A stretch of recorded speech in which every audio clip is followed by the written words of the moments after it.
آتے ہیں leader of the opposition national assembly senate Raja Nasir Abbas صاحب جنید اکبر صاحب کر چکے ہیں. میں نے صرف آج مبارکباد پیش کرنی تھی لارجر بینچ کے تینوں آنریبل ججز کو کہ مبارک ہو. جس طریقے سے آپ کی عزت افزائی آج اڈیالہ کے سٹاف نے سپرنٹینڈنٹ نے اور ڈپٹی سپرنٹینڈنٹ نے کی ہے، امید ہے کہ بے عزتی کچھ آپ محسوس کریں گے.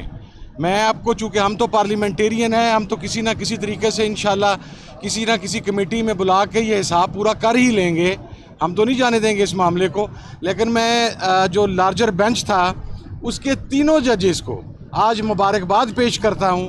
سرے بازار آپ کے فیصلے کی جو بے توقیری کی گئی ہے اور آپ کی جو بے عزتی کی گئی ہے، آپ میری طرف سے اس کے اوپر مبارکباد قبول کریں.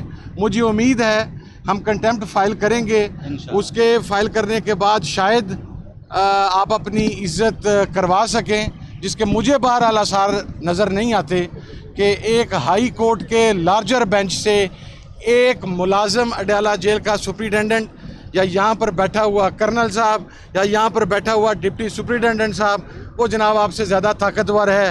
یہ ریئلٹی ہے، ریٹن آن دا وال ہے، اور یہ وہ پاکستان ہے جس کے بارے میں موجودہ حکومت اور تمام لوگ کہتے ہیں کہ ڈیموکریسی جناب بڑی شد و مت کے ساتھ جا رہی ہے. بہت شکریہ جی. میں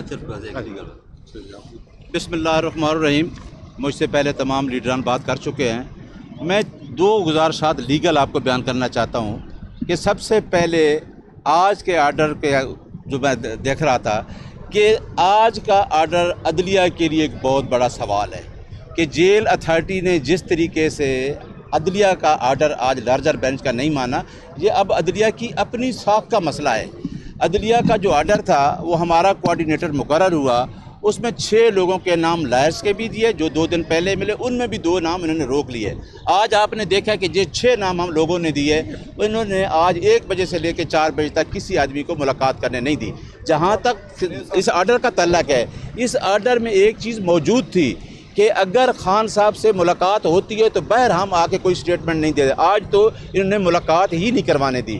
لہٰذا آج عدلیہ کو یہ سوچنا چاہیے، اس لارجر بینچ کو یہ سوچنا چاہیے کہ جیل اتھارٹی نے ان کے آرڈر کی سراسر جو وائیولیشن کی ہے، اس کے خلاف انشاءاللہ ہم کنٹیمپٹ پروسیڈنگ میں جائیں گے. جیل اتھارٹی نے جنہوں نے باقاعدہ طور پہ کل عدالت کے اندر کمٹمنٹ کی تھی، ایگریمنٹ کیا تھا، اپنی کنسنٹ دی تھی کہ یہ دونوں جو ہیں لائرز کی میٹنگ، فیملی کی میٹنگ اور وکلاء کی میٹنگ ہم اس طریقے سے کروائیں گے، لیکن دونوں دفعہ انہوں نے آرڈرز کو وائلیٹ کیا.